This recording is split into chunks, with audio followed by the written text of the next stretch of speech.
Hey, Sleepy Fam, I'm Nancy, and tonight's story comes from a Reddit user who inherited something strange from her aunt. Not money, not land, a lighthouse. Every night at midnight, the foghorn sounds in Morse code, spelling her name. Tell me where you're watching from, and don't forget to subscribe for more true-style horror stories on Horror Bedtime. Now, let's hear her story. This happened to me last year. When my Aunt Margaret died, the lawyer told me she had left me her property on the coast, a lighthouse about 20 miles north of Bar Harbor, Maine. I laughed when he said it. I'd only met her twice. I didn't even know she still lived there. The deed arrived in the mail 2 weeks later with one note, written in her shaky cursive, "If you hear it call, don't answer." I thought she was being poetic. I was 32, fresh out of a breakup, freelancing from home, so a free house, even a weird one, sounded like a blessing. When I drove up the coast, fog rolled so thick I could barely see the turnoff. The road wound through pine forest until it opened onto a cliff. The lighthouse stood there, tall, white, streaked with rust. A single keeper's cottage leaned beside it, the windows fogged from inside. The air smelled of salt and engine oil. I remember thinking it looked lonely, like it hadn't been touched in years. Inside, everything was frozen in time. Rotary phone, sea charts, porcelain dishes still in the rack. There was dust, but also recent footprints, maybe from whoever cleaned the place before handing it over. That first night I couldn't sleep. The waves crashed endlessly below, and every few minutes the beacon swept across the cliffs, lighting the fog like a heartbeat. Around midnight, the foghorn blew once, deep, resonant, shaking the windows. I jumped, laughed at myself, and rolled over. Then it sounded again. 3 short blasts, pause, one long, another short. I didn't think much of it until the next day. I was unpacking when a man from the harbor authority stopped by. He said the foghorn was still connected to the old manual system, a pressure valve that hadn't worked in years. "It's not supposed to sound anymore," he told me. Coast Guard turned it off ages ago. That night, it sounded again. I tried to ignore it, but the rhythm changed. 3 short, 1 long, 1 short. Then pause, then again. By the 3rd night, I realized it wasn't random. I recorded it on my phone and played it back. I'd grown up using Morse code in Scouts, just enough to recognize patterns. It was spelling my name. Lara. I stopped breathing for a full minute. I told myself it was coincidence, some mechanical glitch repeating a pattern that only seemed intentional. But when I walked outside, the fog was so thick I could barely see my hand in front of my face. The light rotated overhead, and each time it passed, it illuminated the ocean spray. In one flash, I thought I saw a figure near the base of the lighthouse. Pale, unmoving.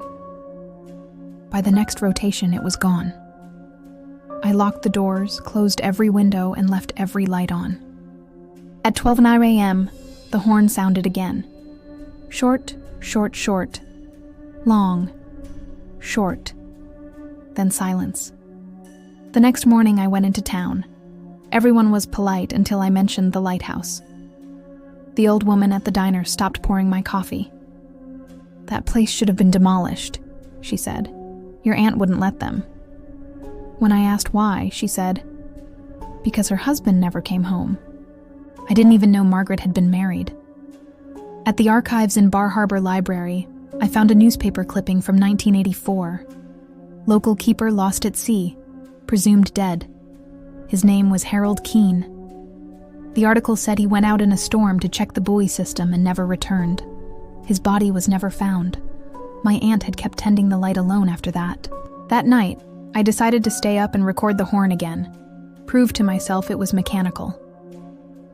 I set my phone by the window and brewed coffee until midnight. When the fog rolled in, the temperature dropped 10 degrees in minutes. My breath fogged the glass. Then, the horn sounded, once, twice. then stopped.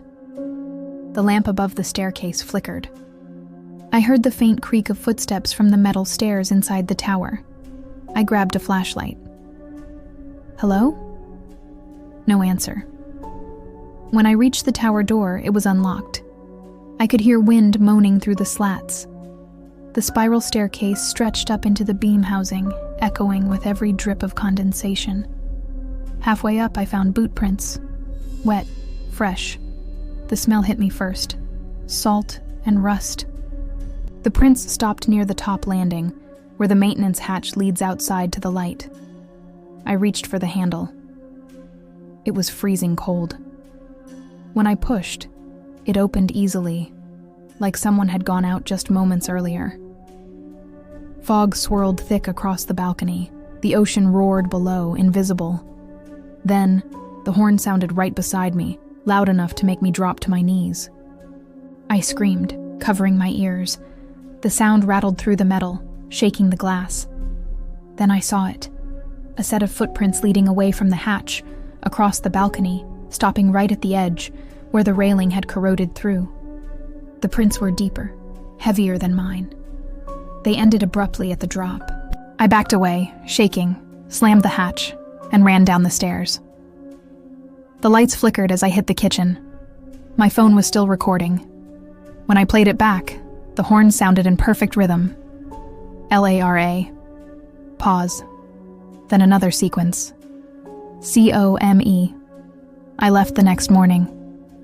I told myself I'd sell the property, burn the deed, never look back. But the night I got home to Boston, my phone buzzed. Unknown number. The voicemail was just static, and beneath it, faintly, the low moan of a foghorn. I've changed numbers twice since then. It doesn't matter. Every year, on April 14th, the day my aunt died, I hear it again. Once. Twice. Then 3 short blasts, one long, one short. And every time it's a little closer.